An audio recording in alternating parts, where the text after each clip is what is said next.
Hi, and welcome to Genre Chat. I'm Sherry Lynn Bisbano. Our guest today is going to help us repurpose our words. She is a teacher, speaker, podcast person. She loves words. Her name is Kathryn Lang. I love her. We are like sisters, servant sisters. So here she is. Kathryn, tell us about your writing, your speaking, your show, your radio show. Well, thank you for having me and for this opportunity to share. And yes, I do a little bit of everything.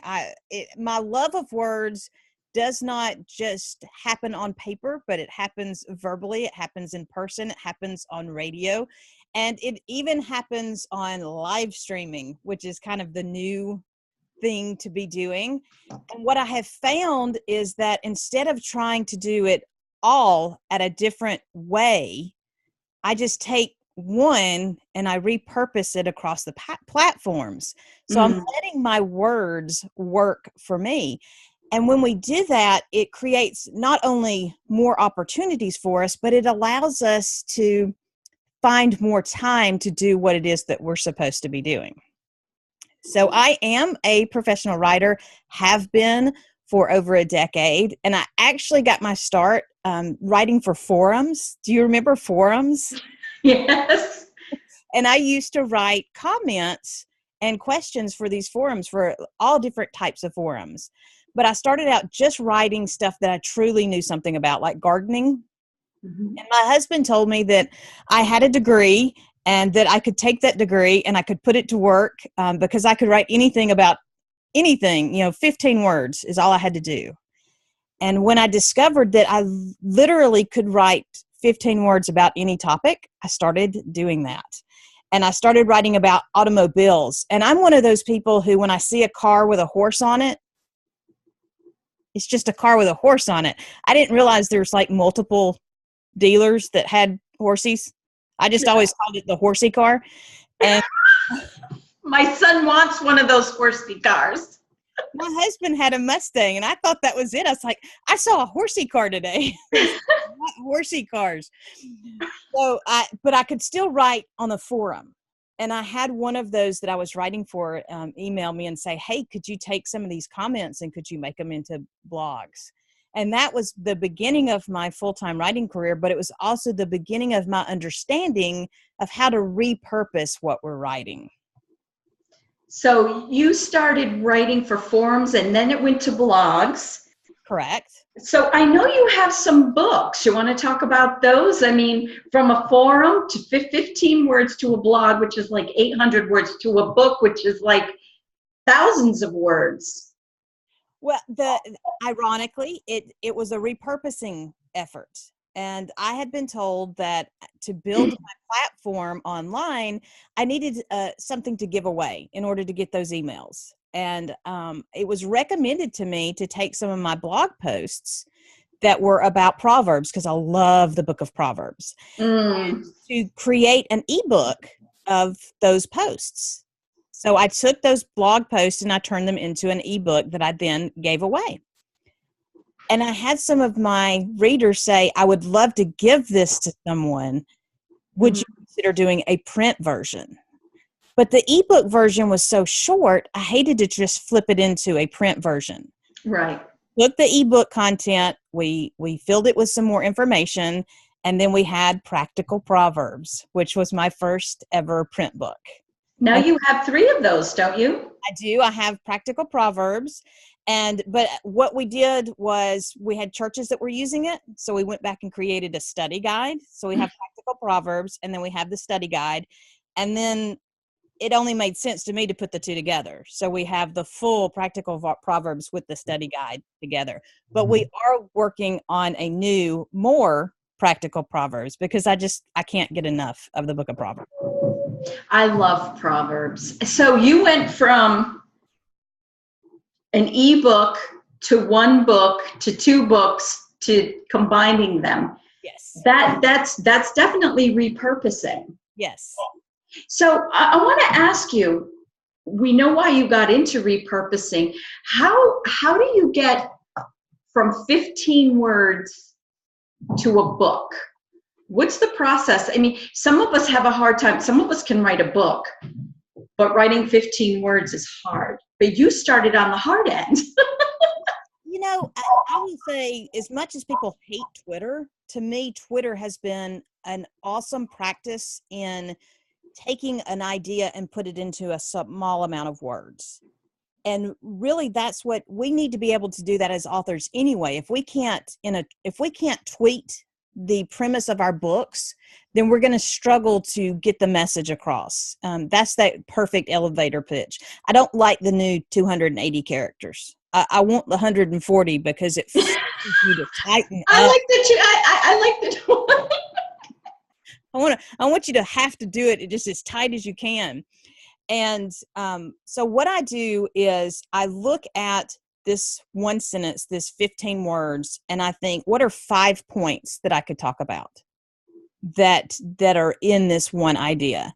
And from there, each point can be expanded into 5 points.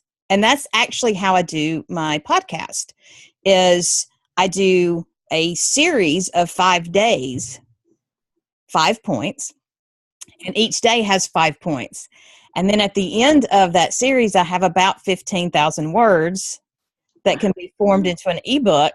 And if I do multiple topics from that same idea, I now have a print book at the end of a month. Wow. So you go from 15 words to a podcast. Now, tell podcasting. I know you have a radio program and a podcast. Yes, it's called The Growing Hope. It's Growing Hope with Kathryn Lang. And it is about growing up hearts open to pursue the extraordinary. Wow. So now you interview writers on this, right? We have, I have done that in the past, and we had such a strong reaction to the interviews that we have now pivoted the Growing Hope show to be, starting in July, we're going to be focused on interviewing Christian authors, but also Christian women who have a story to tell. We can all learn from each other about growing up our hearts and opening up our hearts to the opportunities that we're designed to live out.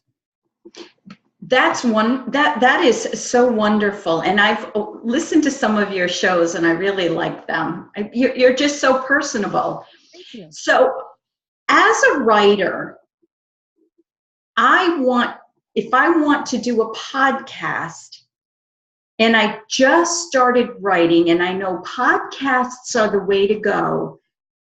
Can you give like a 5 points on how to do that?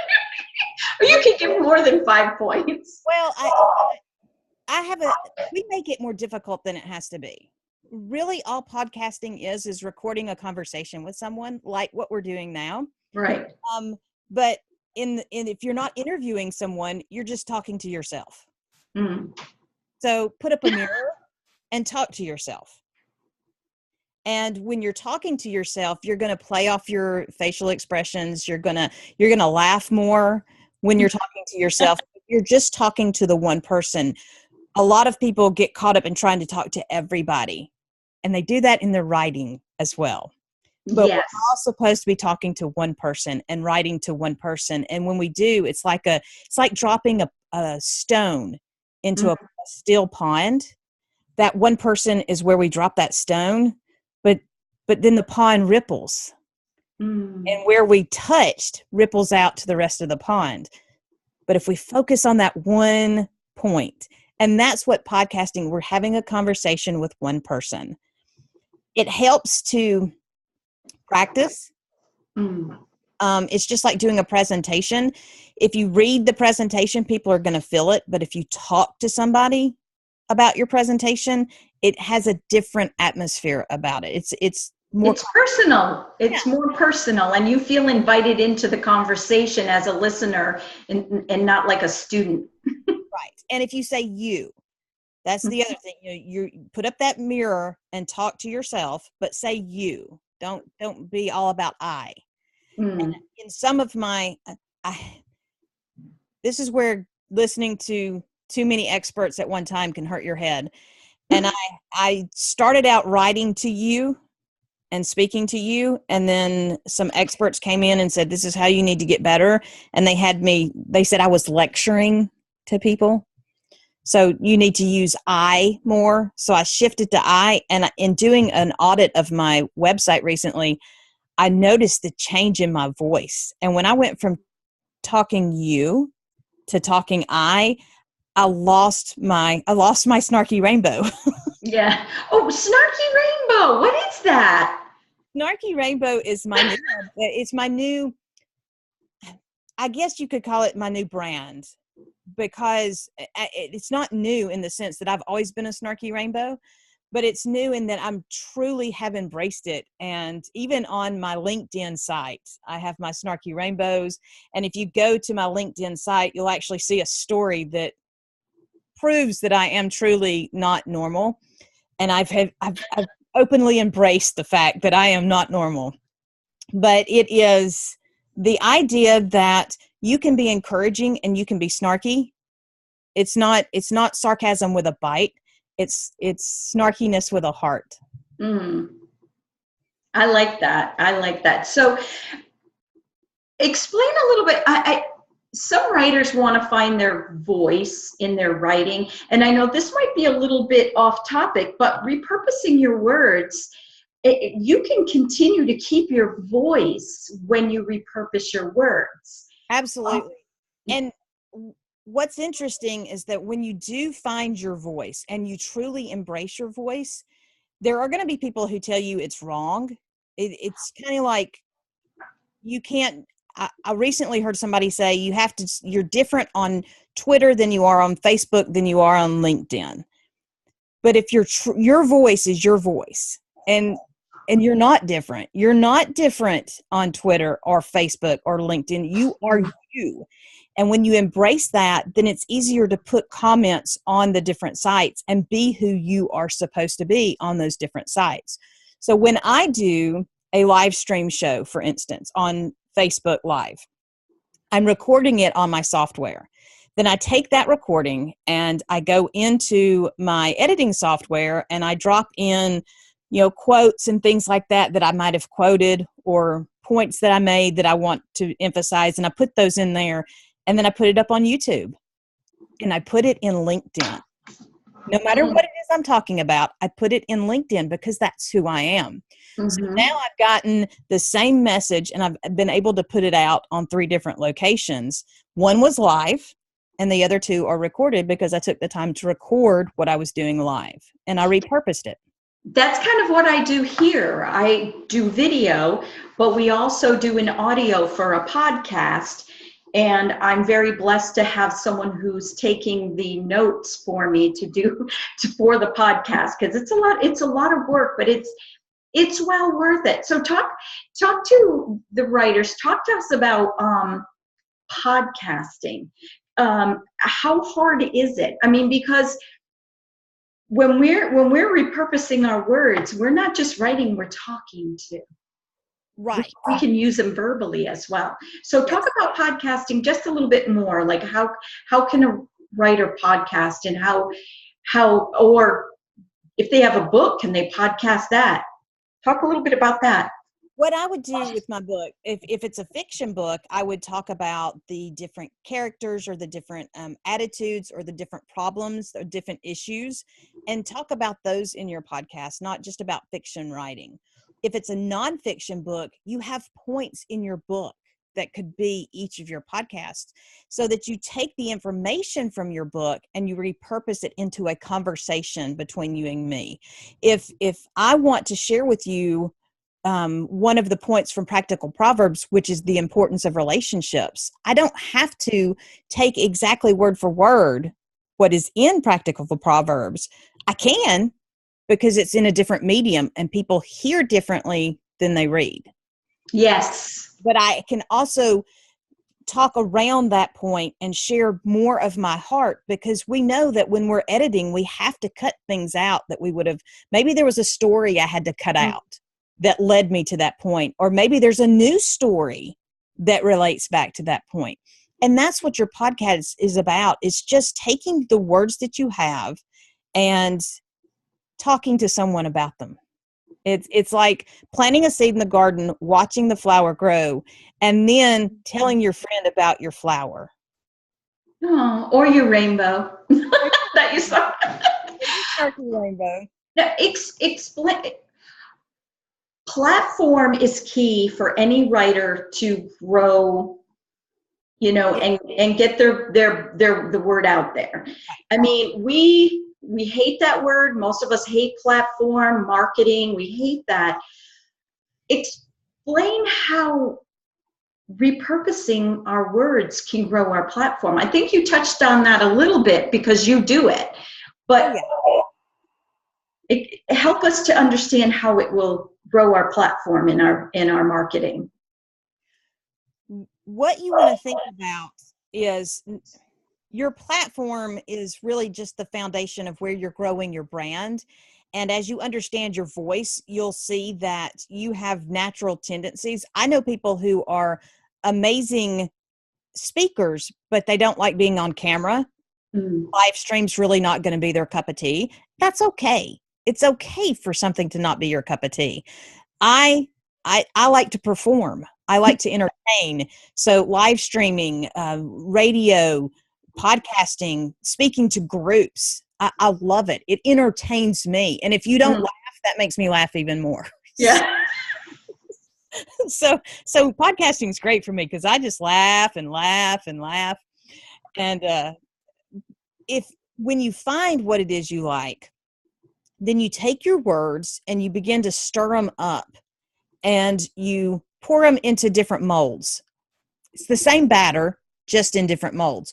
You can make a cupcake out of the same batter that you can make a big cake. And did you know if you just put a little less liquid in it, you got cookies? Wow. But we try to make it complicated. Yeah, we're trying to do a French pastry. We just want a cookie. You better make it really, really thin if you want to do that. But there's a way. But if you'll focus on two things, if you'll focus on finding ways to connect with other people and then be invested in being relentlessly helpful to those people, it changes everything that you do. It makes everything a little easier. Am I connecting with people? Am I being helpful? If you're not, then that's not where you need to be. You just need to shift and find where you need to be. So when it comes to repurposing, what you want to think about is, how can I make these words work better for somebody? Can I make it shorter for a social media post? Can I make it into a poster to share on social media? People love posters. But again, don't make it complicated. Just slap the words on there with your logo. You're good to go. Or with your colors, but always keeping in mind your unique brand and your unique voice. If you're normally sarcastic, be okay with that. The people who love you will be okay with that. One of my worst reviewers in one of my fiction books said that normal people don't talk like that. And all I could think was, I'm so sad for you. It didn't offend me. I just thought, what a sad life you live if people around you don't play with words and quote movies and quote song lyrics. We do that in our house all the time. We're always singing or making up our own words, or we break out into song over something silly, like a song that might pertain to what happened. It's so much fun, and actually it gives me book ideas. I will tell you, my middle grade fiction books that are out, some of the dialogue in those books are literally conversations I was listening to from the other room. I mean, word for word, because it was during National Novel Writing Month and I needed my word count for the day. Yes. So I was just copying what they were saying. And that's okay. Yes, and it's wonderful to do that and to have that fun in your household. But now, so we can start with something small and take it to, like, if somebody's a blogger and that's all they do is blog for now, and they want to take their blog and make a book out of it, and they want to also advance to maybe live streaming or podcasting, how do they go about doing that? As far as, can you software, or I'm talking about what can they do? Is there free software online for podcasting? How do you go about getting into that, or live streaming? I know you can live stream on Facebook, and you can do it on Twitter now, can't you? Yeah, I don't know about live streaming. I usually do recordings on Twitter. It's a particular format. It's different from what you use on YouTube. Oh, that's right. You can live stream from YouTube now, right? Yes, you've been able to live stream from YouTube. I use a software called OSB Studio. It's a free software, and it does audio and video. Ooh. Right. And what's OSB, Oscar Sierra Bravo Studio? Correct. .com? Yes, I believe it's .com, but you can Google it. It's a kind of a standard free live streaming software. And what's great about it is you can also put images in there. So you can switch scenes. So as I'm talking, if I'm talking about something in particular, if I'm doing a webinar, I can switch scenes as I'm going along, so people have other images to look at other than me. Although, well, I'm a delight. So why would you not want to? I think you are. I'm probably at some point in time, I'm talking with my hands, doing something crazy and making faces. So it's going to be entertaining to watch. But I like that for my video. I use a software called Reaper, REAPER, for my audio, but Audacity is a free software that works too if you're PC, and not politically correct, but if you're using a PC. I'm not up on the whole Microsoft stuff, because Apple and all that. I don't do those. But I use Reaper. It's a feed site, but it's got so many different things that I can do. So that's what I utilize. But what I tell people is you can use your phone to record and then upload it to one of the many sites that are out there. If you wait until you get everything perfect, you won't ever get anything done. Right. My office right now is my recording studio. My children come in and out. I always put up that I'm live streaming, but that doesn't mean anything. At least my son, I'm not on the news, the BBC, and he's wandering in his stroller. As long as he's, now, that doesn't mean he won't dance behind me in his underwear. That's happened before. Oh my. But you have to be okay with that. And when you're doing live stream, expect things not to be perfect. When you're recording, you can have a little more, but people enjoy the live. That's why we're a reality TV junkie nation, is because people enjoy the live.